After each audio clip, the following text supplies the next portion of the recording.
अब बताएं, हम अगर 10 रकत पढ़ लें ना किसी दिन तो घुटने थक जाते हैं। तरावी में 20 रकत पढ़नी मुश्किल हो जाती है तरावी, और वो 140 नफल रोज़ाना पढ़ते थे। हम समझते हैं हम तो बहुत करते हैं, नहीं, बहुत नहीं करते, करने वाले बहुत कुछ कर गए। चुनाचे एक बादशाह गुजरा है, उसका नाम था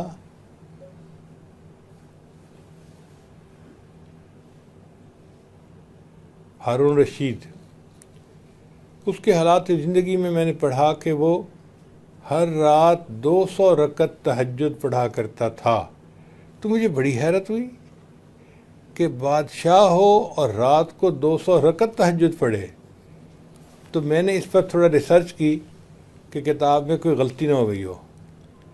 जब और किताबों में पढ़ा तो लिखा हुआ था कि 200 रकत तो वो रोज़ाना पढ़ता ही था, कभी कभी वो 400 रकत भी हर रात में पढ़ लिया करता था। अब आप बताएं, 400 रकत नफल पढ़ना रात को कितना मुश्किल काम है। हमारा तो ये हाल है कि रमज़ान में 20 रकत तरावी पढ़ते हैं ना, तो आखिरी रकत में समय अल्लाह कहने की बजाय उई अल्लाह निकल रही होती है, हमसे खड़ा नहीं हुआ जाता। और वो बादशाह हो के 400 रकत रात को तहज्जुद पढ़ता था। अल्लाह अकबर कबीरा। इमाम आज़म अबू हनीफा रहमतुल्लाह अलैह के बारे में आता है कि वो इशा के वज़ू से फजर की नमाज़ पढ़ा करते थे, पूरी रात इबादत किया करते थे।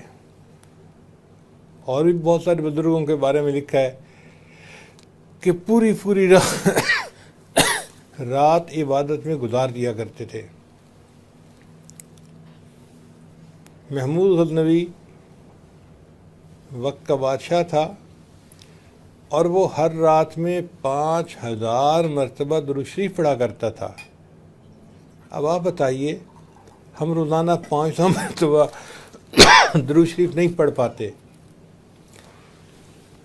तो हम 500 मरतबा दुरूद शरीफ नहीं पढ़ सकते एक दिन में, और वो बादशाह हो के 5000 मरतबा दुरूद शरीफ रोज़ाना पढ़ा करता था।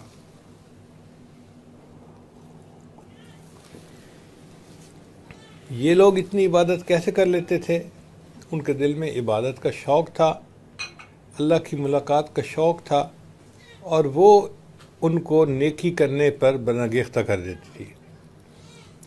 अल्लाह करे कि हमें भी अल्लाह के वसल का शौक़ ऐसा नसीब हो जाए कि हम इबादत करें, करते थके ही ना, करते रहें करते रहें करते रहें। 5000 मरतबा दुरूद शरीफ पढ़ना कौन सा मुश्किल है, या इस्तिग़फ़ार पढ़ना 5000 दफ़ा कौन सा मुश्किल काम है, या कुरान पाक की तिलावत रोज़ाना करना 5 पारे 10 पारे कोई मुश्किल काम नहीं। लगन की बात है, लगन दिल में हो तो सब काम आसान हो जाता है, और लगन न हो तो फिर मुश्किल हो जाता है।